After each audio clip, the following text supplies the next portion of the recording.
totally new to doing live streams. I've been on YouTube for about a year, and I'm totally new to doing live streams. So this is me kind of just winging it and trying this out for fun, really. So the topic today is it's a question that will kind of the conversation will orient around this one main question. So the question is, can you actually change yourself? Can people change?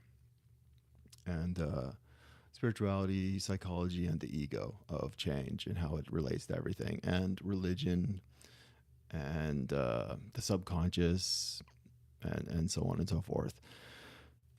So let me know if is this too quiet? I know this, I've been having issues with this mic. It's a really, really good, it's a pretty good mic, but it's really quiet. So I have to remember to speak loudly so it comes through at a good volume. So let me know in the chat if this sounds too quiet.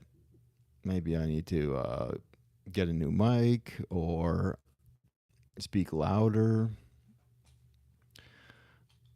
So let's do this. Let's do this.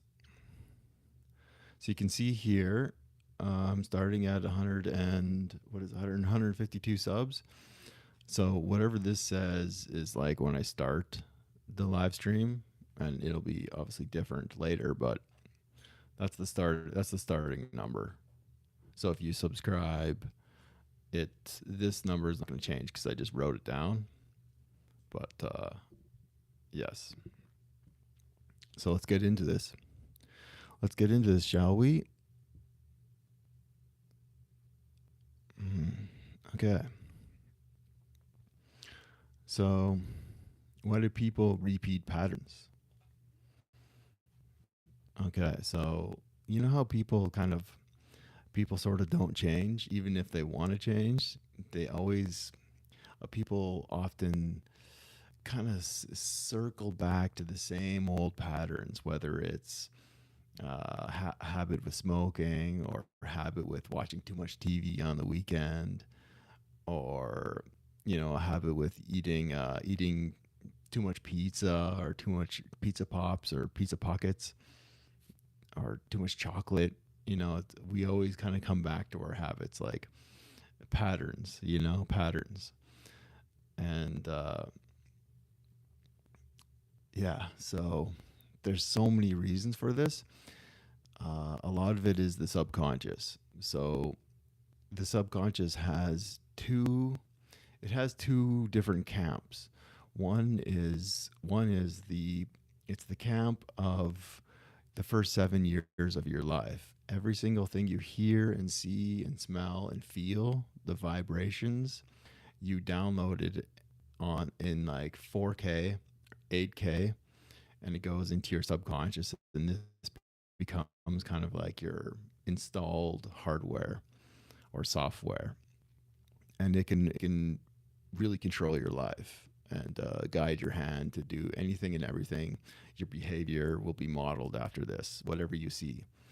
So that kind of stays in the mind. That kind of, it never leaves, and it's they call it the subconscious, right? And that stays forever. So that's one reason why people repeat a lot of patterns. It's what you see when you're a child. It stays in your brain forever. There is ways to kind of change it and work with it through hypnosis and such, but it's very difficult to make a dent in it. And there's so many other things you can do now too. There's this guy that teaches muscle testing. So it's a way of like talking to your subconscious through doing muscle testing, and I'm actually experimenting with it right now and working on it right now, and it's actually really wild.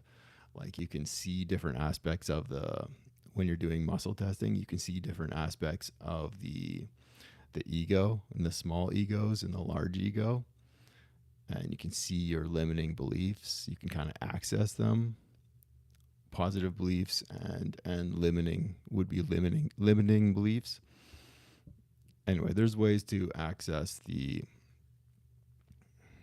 subconscious to make small changes. I don't want to go too deep into that because I don't know if you've ever heard of muscle testing. It's kind of like a weird thing. There's ways to hack it so that you can talk to the subconscious. It's really brilliant. Okay, so another question. What does yoga and Hinduism say about transformation? Good question. Uh, yoga about transformation. They talk a lot about um, balancing the body and working out the body so that a lot of your trauma, they say a lot of your trauma gets stuck in the fascia of your body. So when you're bending back and forth, you're releasing trauma from the fascia because your fascia, it's it's like a spider web connecting your joints, and there's ways to do it when you bend it and move it a bunch. What can happen is the fascia, it can reset, and then it reorganizes. But if it's not resetting, then it stays stuck, and trauma stays stuck in the fascia. So that's one way that yoga can help you change, because it can release a little bit of the trauma, and trauma makes people stuck in the past, stuck in past patterns. And there's so many other aspects with Hinduism or yoga when it comes to change. How does a person change? There's also the chakra system, where there's like 104 chakras, I think, but there's six or seven main ones that go along your spine. So if those have traumas or stuck emotions on them, then it's inhibiting your energy. So each main chakra along the spine, it's energy that you can put towards certain areas of your life. So if something is stuck there, a trauma or a stuck emotion, then it's going to be inhibiting that energy from flowing properly. So working on your chakras, like meditation, even a simple meditation like Omkara, that's when you say Om for about 15 minutes to an hour. That actually can realign your energy systems a little bit, and that can help with change. Because yeah, if those energy centers are stuck, there's things hindering their functioning, then a simple meditation, Om meditation or meditation, can help a lot. I mean, I could talk for hours on Hinduism, different types of Hinduism and yoga culture. When I say yoga culture, I mean like real deep Indian yoga from India, like the type of yoga that is centered around, like, people have gurus, they have mantras, they have mandalas, mandalas, uh, kriyas, initiations, energy upgrades. Initiations are wild. That's like an energy upgrade. Anyway, so stuff is about yoga is about transformation at its core.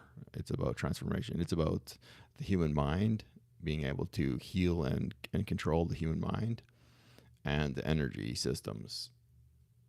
And it's about human transformation. I think life on this planet is about evolving and human transformation, you know? Okay, another question. Let's see. What is the ego? So, the ego, when we're talking about in a spiritual sense, the ego, because the word ego can mean so many different things, right? So, we're talking about the ego in a spiritual sense. It means there's two types of egos. Or two main versions of the ego. There's the universal ego, which is it's we all have a big share of it, and it's the same thing for everyone. It's a big, huge thing, and it lives on kind of three main aspects. It lives on lack beliefs. It lives on attachment beliefs, fear beliefs, and anger beliefs. So the ego, that's the universal ego. We all have that. It's a big chunk. We all share it. And that's one of the reasons why enlightenment is so hard, because it's like we're all plugged into the one main universal ego. And if you want to rise above that, then you can.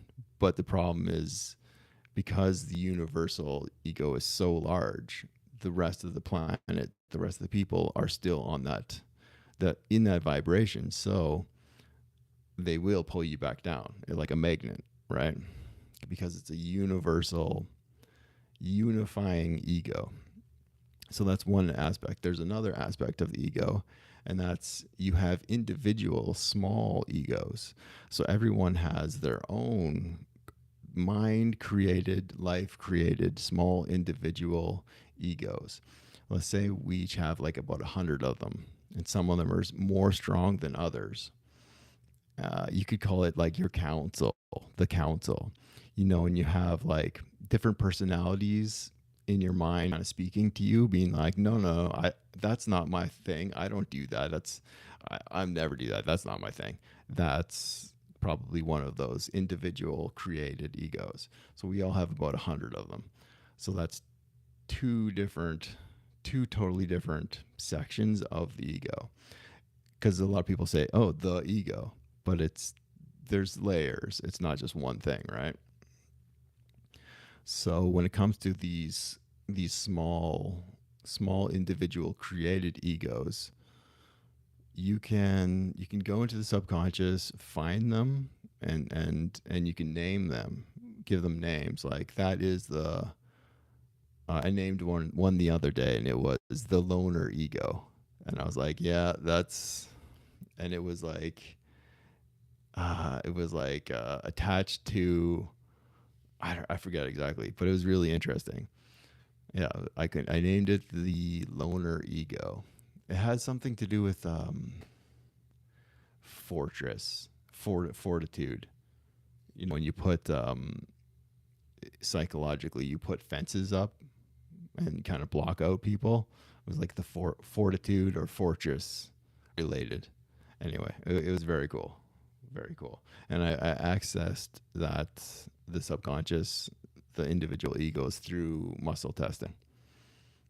It's a brand new type of meditation that is brand new to the planet, using muscle testing to access the subconscious.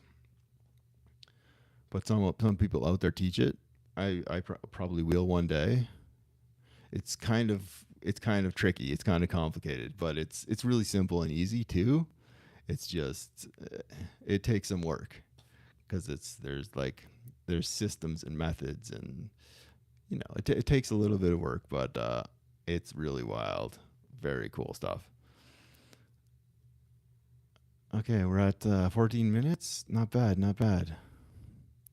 Let's see what else.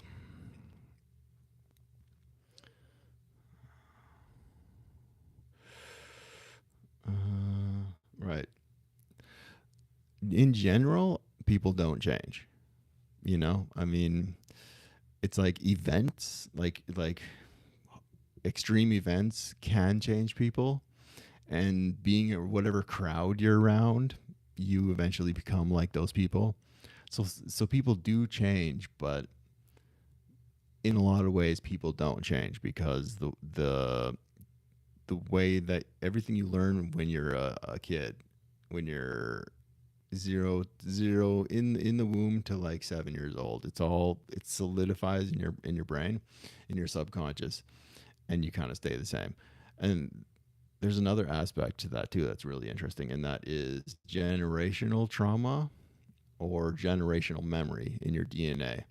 So it turns out that the more and more I hear about this, the more they say that this actually controls your behavior to a very great extent.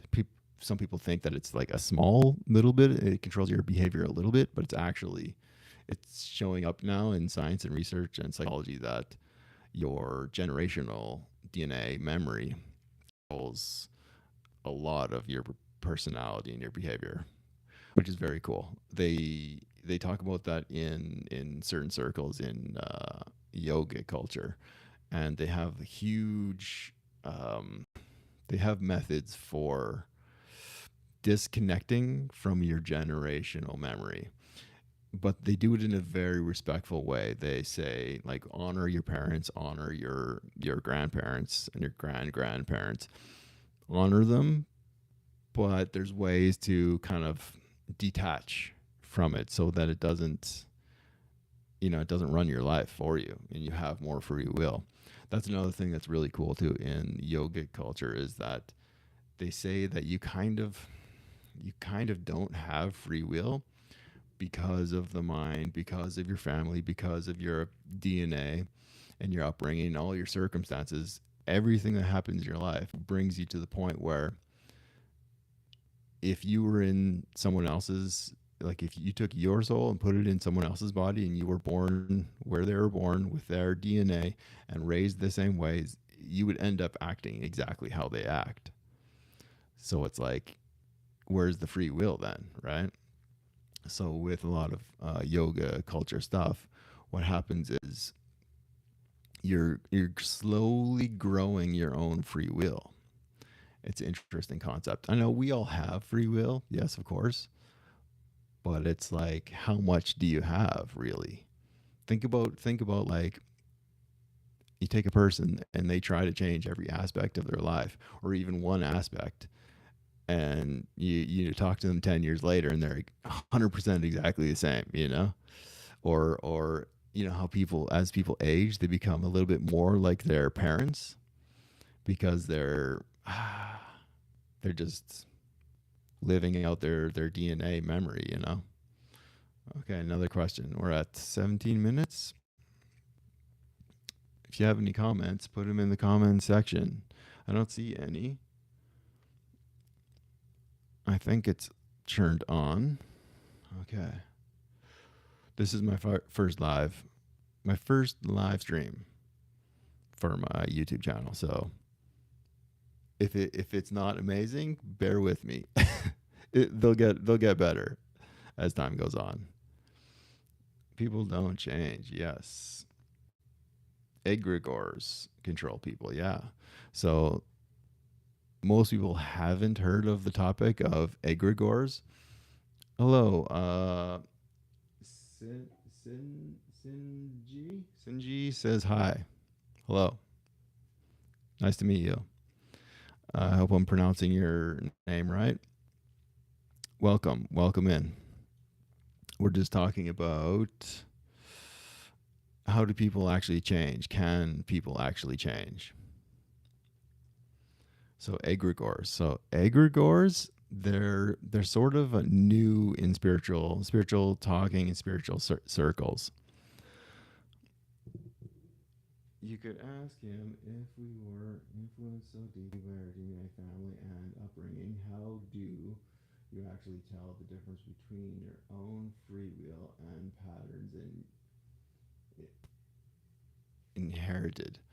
How do you tell the difference between your own free will and patterns inherited?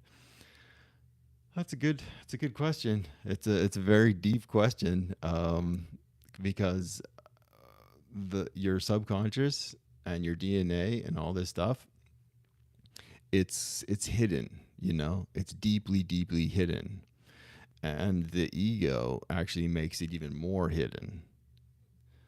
It's a very tricky thing to tell what you actually have control of. It's very very hard to tell because even in areas that you think, oh, this is completely my decision, has nothing to do with my history or my family or my DNA, that could just be your ego saying that.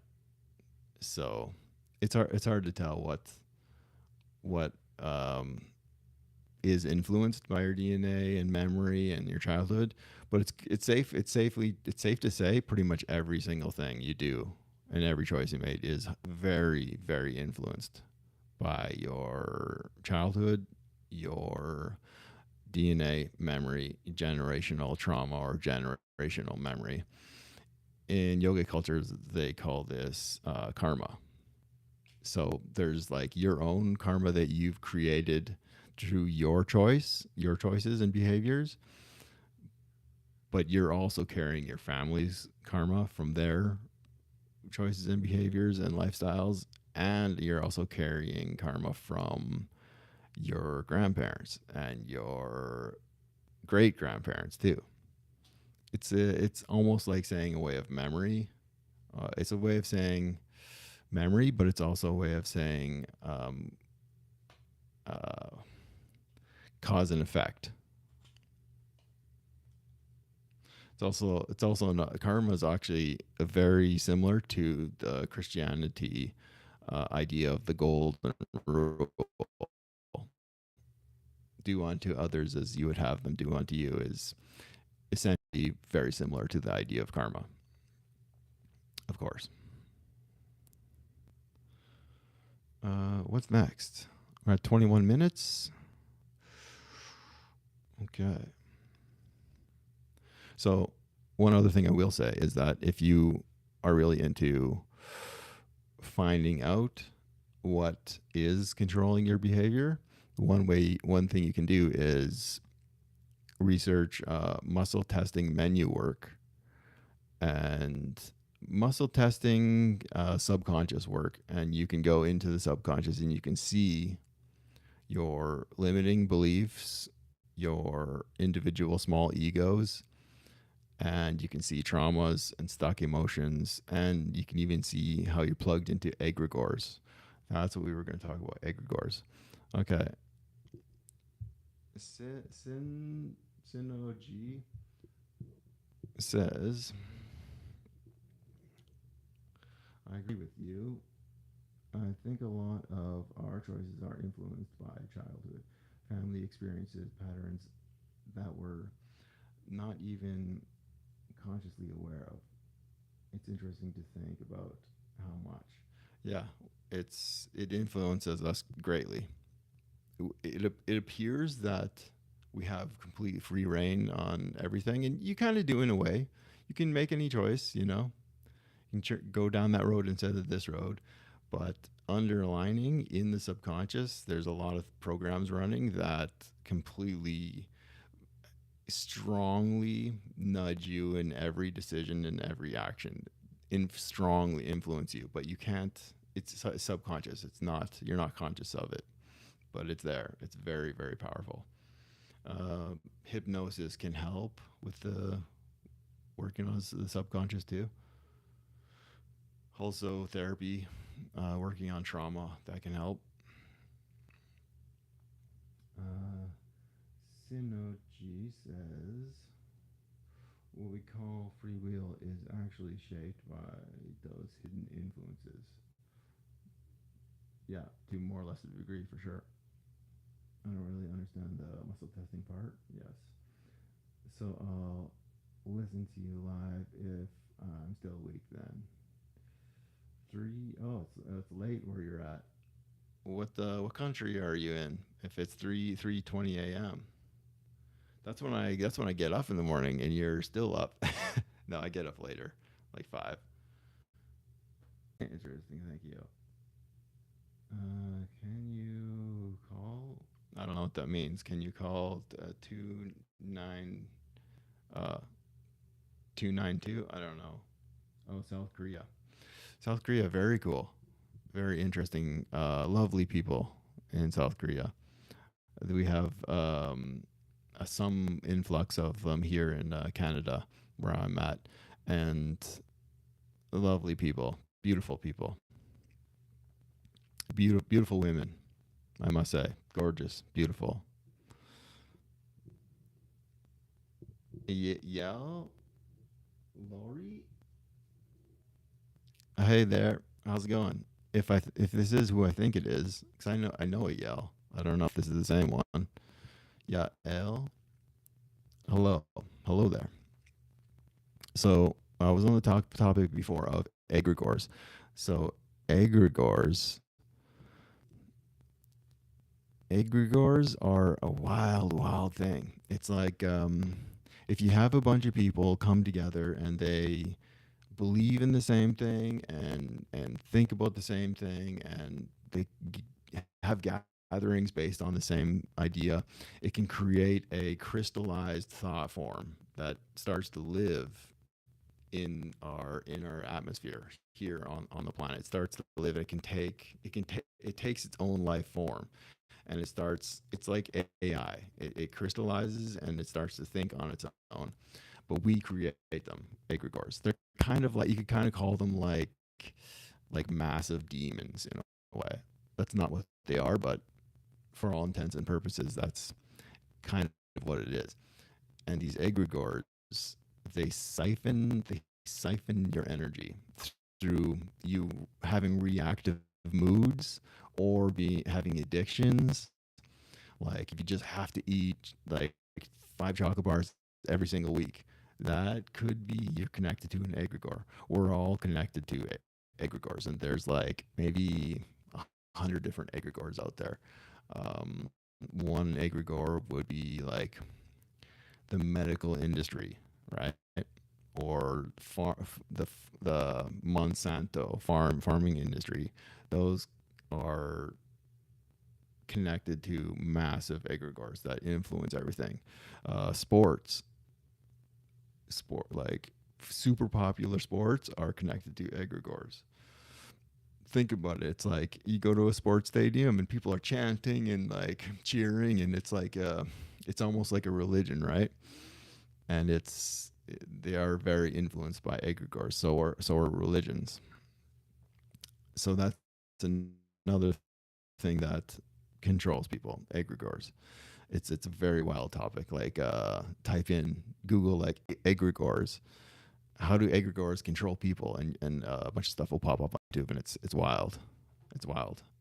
That's another thing that you can affect through muscle testing, subconscious muscle testing work. If you're curious about that, it's kind of complicated, but you can type in how to do muscle testing to access the subconscious. It's wild. I'm working on it right now, and yeah, honestly, it's like my one of my favorite things. It is work, it is meditation, but aside from that, it's like every time I do it, I'm like blown away. It's really cool. Uh, Cindo G says, I think I think collective thoughts and beliefs can become powerful enough to influence us without us even realizing it. Yeah, those could also be egregores. It's one way of saying collective thoughts. But I mean, there's the universal conscious, the universal conscious. There's the universal subconscious too, where we're all kind of connected to the same thoughts. But within that, egregores live up there. Next, 28 minutes.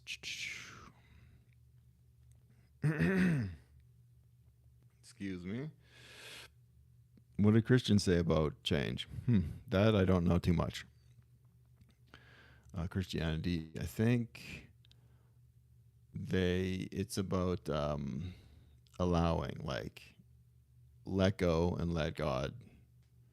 It's about allowing, letting go of tight grasp, type control on your life, and just letting go and allowing God to influence you.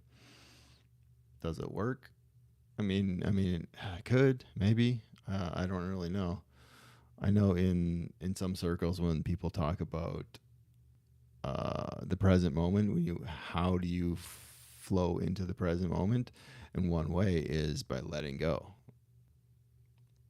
It's like that one famous Fight Club scene where he's like, "Just let go. Look at you. You're pathetic. Just let go, man. Just let go." And if you think about it, we're all like that. We all try to control all the aspects of our lives in one way or another. And sometimes it's good to just let the control go for a bit. Where are we? Can meditation change a person? Yeah, for sure. Meditation is, I mean, saying meditation, there's like 100 different types of meditation, or I think there's more like maybe like 10 versions of meditation. And then within each of those versions, within each of those types, there's another like hundreds. They each have like another 10 subtypes underneath them.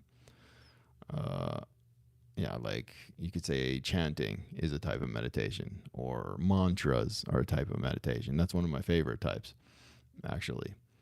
And they can get pretty wild. You can have consecrated mantras.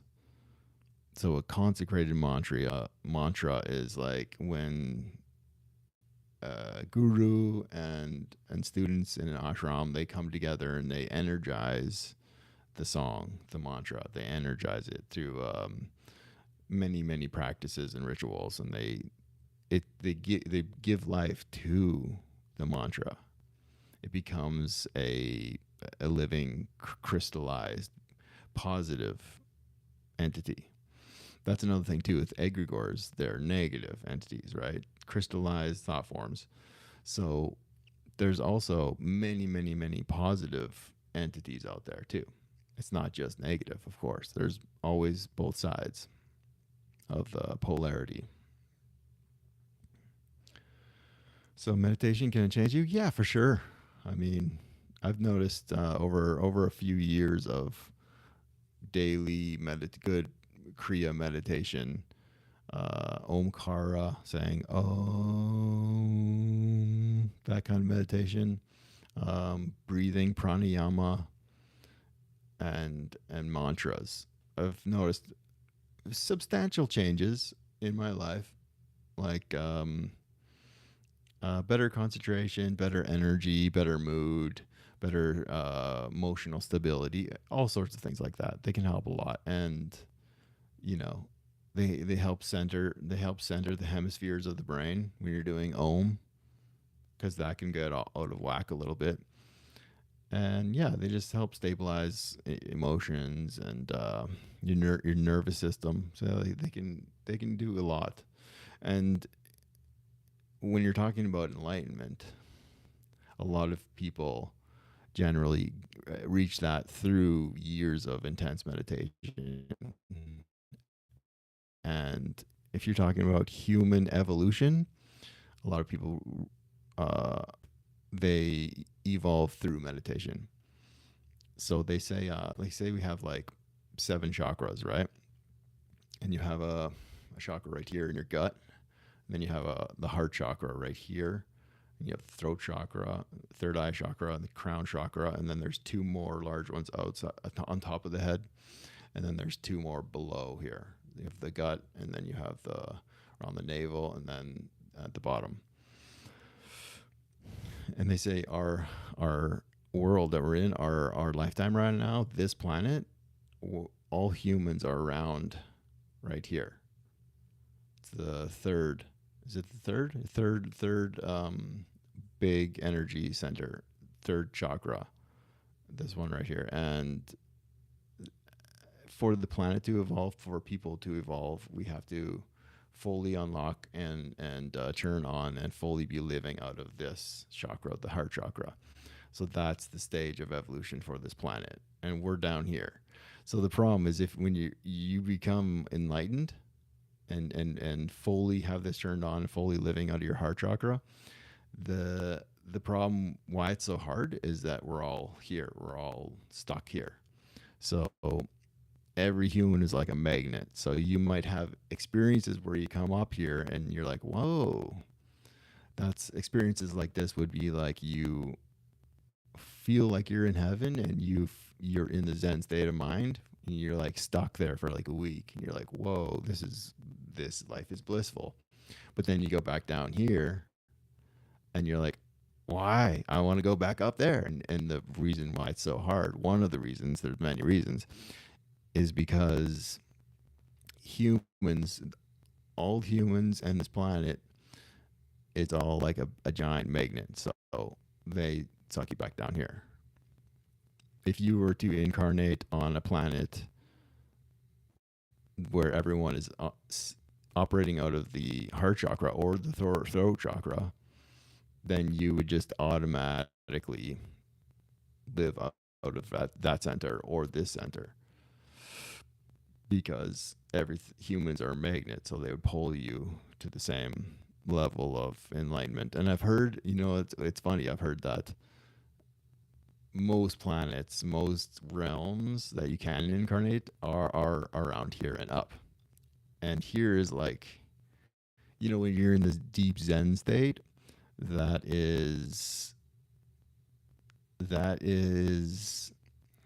it's wonderful and amazing, and we're all a lot of spiritual seekers are trying to achieve it or taste little bits of it. But a lot of places, a lot of realms, that's just the starting point. So basic enlightenment is like the starting point in most realms, and they're like, oh, that's just kindergarten. So we're in kindergarten down here. So there is hope. You just have to wait maybe 20 more incarnations, and then you might go to a different realm, and then after that, it only gets more difficult after that. But your problems are quality problems, because you're operating from an enlightened state of mind, coming from the heart chakra. So it's higher quality problems, but totally different. Okay, so we're at 37 minutes. Not bad, not bad. Why suffering sometimes is a catalyst for change? Yes. Good question. So suffering, yeah. That's one of the things that can influence people to change the most, actually, on this planet. It's not always desire. It's not always influence, but like deep suffering. Yeah, humans can change a lot when they have deep suffering. Think about getting an illness like cancer. After that point, you're gonna take some of your bad habits and be like, no more. Like, say, smoking. If you've ever had lung cancer and you survived, and you're a smoker, most people will quit after that. Not all, but a lot of them will quit. So pain is the great teacher, as one of my mentors used to say. What was his name? Jason Christoff. So he's like a subconscious guy. He's all about the subconscious. He teaches about how to influence the subconscious. But yeah, he said pain is the great teacher. Yeah. So suffering can influence great change. I heard another guy talking about suffering. He said something like, when people get really into spiritual evolution, yoga, meditation, spirituality, nature, when they're young, like 18, 19, 20, it's nice and everything, but it's not the optimal soil to grow an enlightenment plant or to grow real transformation. That soil, it's not good soil. They said like the best soil is when later on in life, when most of your hopes and dreams have not been fulfilled, and it's I forget the quote, but it was really good. It was something like, the best soil for spiritual transformation is built on something like what was it? Uh, Disappointment and broken dreams. Like that's the fertilest soil for real transformation and real spiritual evolution. And uh, it's really, I mean, I've experienced pretty good spiritual transformation at all many stages of my life, but it's an interesting statement for sure, and there is a lot to it. Suffering is it's a catalyst for change for sure, absolutely. I mean, look at our planet right now with all the pollution. It's like we're creating so much pollution, and so many of our systems are like they're starting to hurt us now. Farming, agriculture, um, putting seven chemicals in our water to like clean the water. It's like so many of these systems. We have GMOs, genetically modified organisms, which is like a lot of the food we eat is totally genetically modified. There's poison in the air. There's poison in our water. There's poison in our food. Our food is covered in glyphosate, which is class one carcinogen. I don't know. The government adds so many things to our food, but one of the things they try to do to help is they add over I think over 11 or 10 different types of iron to our food, the food system in the states, and they're all proven carcinogens, all those types. So it's and then we have like exhaust fumes from cars. We have landfills where the garbage goes, and then there's I don't know, it just goes on and on and on. So we have processed food, all the processed food, and if you look at the disease rates, they're all going up. Heart attack, obesity, diabetes, cancer, heart disease. They're all getting worse, over time. So, I mean, at some point, we will hopefully we'll learn what we're doing to ourselves isn't great, or what we're doing to humanity and the planet, and we'll we'll evolve eventually, but it could take a lot of pain and suffering first. 42 minutes. All right. My thoughts and experiences? Hmm. Can people change? Yeah. Um I've worked on myself in many different ways for a lot of years, and I find change comes very slow.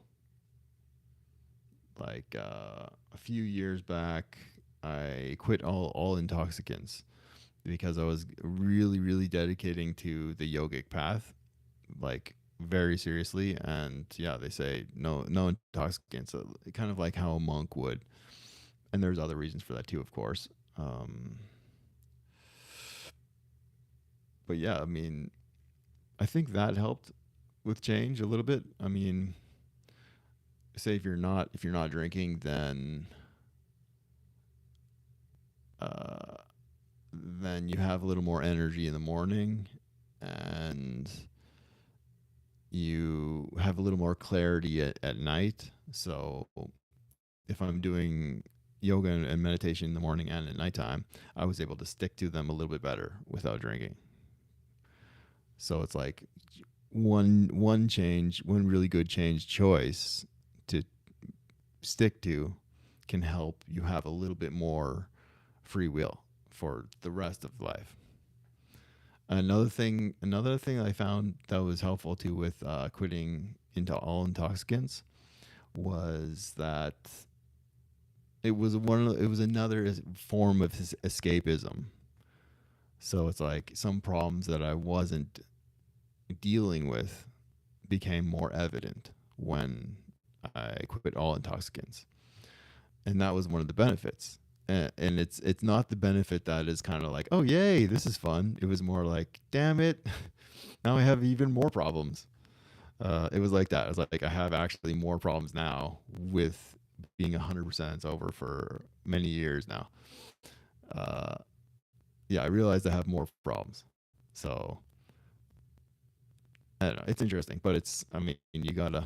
There's certain things that if you don't deal with in your own life, then you can't move past them. You can't evolve if you don't work on certain things.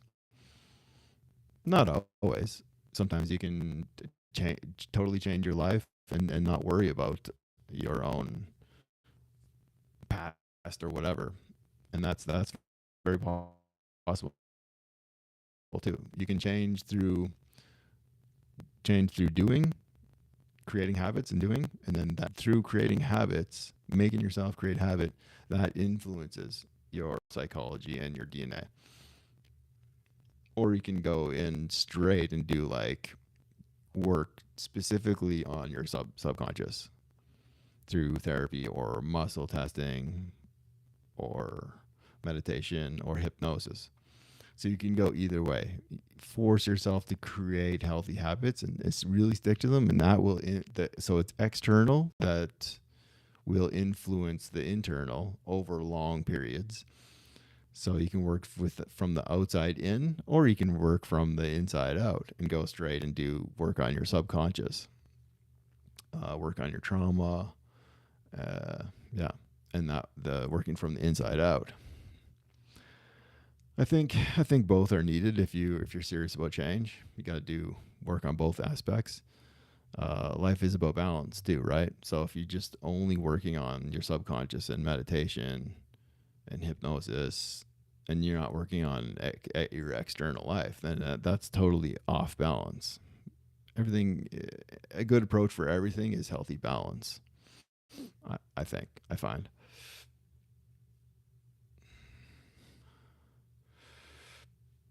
Hmm. Yeah. Narcissists. Uh, a topic that I keep coming back to: narcissists. What is a narcissist? I mean, you could talk about a narcissist is like a bully, essentially, right? Uh, Mark Aaron says hello. What's up? What's up? How's it going? This is my first. This is my first like actual live feed thing, and I think I'm just gonna do more of this because at least when you're starting out at YouTube, this can get you way more traction, like 10 times, 100 times more traction, and like more subscriptions, more traction, more. It puts you out there way more. If you're a very small YouTuber, that's why I'm like I'm gonna try this. Uh, and it's so yeah, you do live streams, and they're a little bit more seductive if you're scrolling on your phone and you go into a live stream.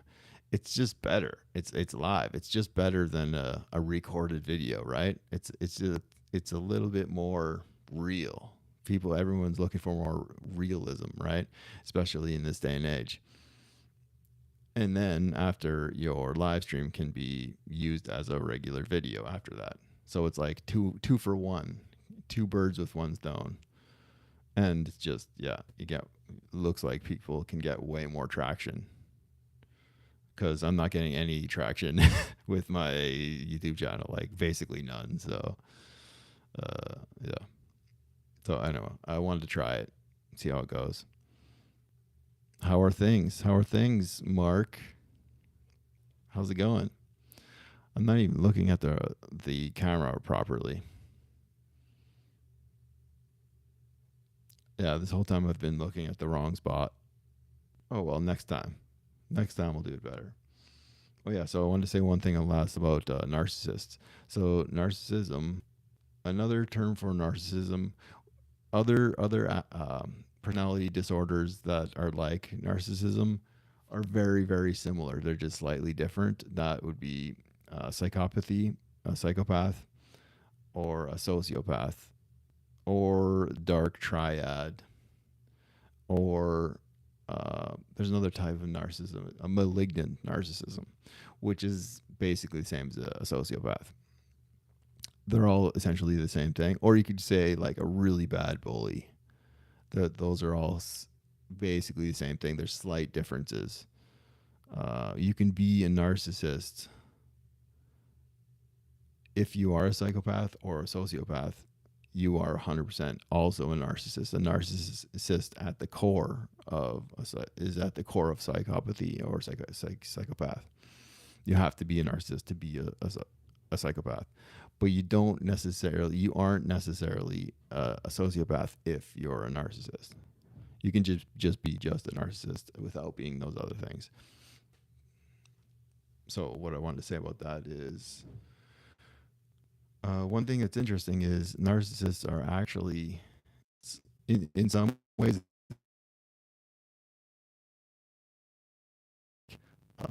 arrested development. Think about a kid in the terrible twos phase. Everything is 100% about them, totally self-centered. I want what I want and I want it right now, and I'm going to throw tantrums constantly. I don't care how loud and shrill and piercing they sound. I don't care if it wakes you up in the middle of the night. It's all about me. So in a lot of ways, they say that some people say that narcissism, some versions of it are born out of arrested development around the age of 2 or 3 or whatever. So that's interesting. And can narcissists change? Ooh, that's a good one. Can a narcissist change? The experts say that they they might be able to change, but generally they don't want to change. They don't want to change. They don't consider changing. Even if, say, someone's married to a narcissist and they put down a boundary that says you have to go to therapy or we're breaking up, even if they do are forced to go to therapy, they usually will come out of therapy only having learned more about psychology in a way that they can be even more manipulative. So they don't, in general, the experts say that they come out of therapy being more manipulative and not, not actually changing and evolving and growing, but just actually getting worse. That's what most therapists say. Most experts say about narcissism. And narcissists see themselves as the hero, not as the villain. They they don't they don't see that they need to change or that they should change. They like how they are. It's just that everyone else that doesn't like it, right? So I think, let's say, Mark says being able to interact with the audience and answer live questions is the best part of streaming. Yeah, exactly. It's interactive. It's interactive and it's live and it's like it's real. It's happening, right? That's kind of why video games are fun too, because they're interactive. It's like you're participating. You're not just completely watching. So yeah, interactive live streams are very cool because of the interactive ability. That is why one of the reasons why they're very cool, very fun. A lot of people are essentially just talking to the crowd, to people, and commenting, talking to the comments and the people. So yeah, so that was my first live stream about the topic of can people change. And I think I'm going to wrap it up. So like and subscribe if you haven't already to my channel. And I think I'm going to try to do this once a week. I would love to do it like 5 times a week or whatever, 3 times, but it's you have to slice out a specific set of time. Bye, Mark. Have a good day. See you around. Thanks for stopping by. Thanks for dropping in. But yeah, I think I'm gonna try once a week do a live stream. That's my goal for now. So next week will be a different topic, and we'll have fun. So have a good one. We'll see you later, and peace and love.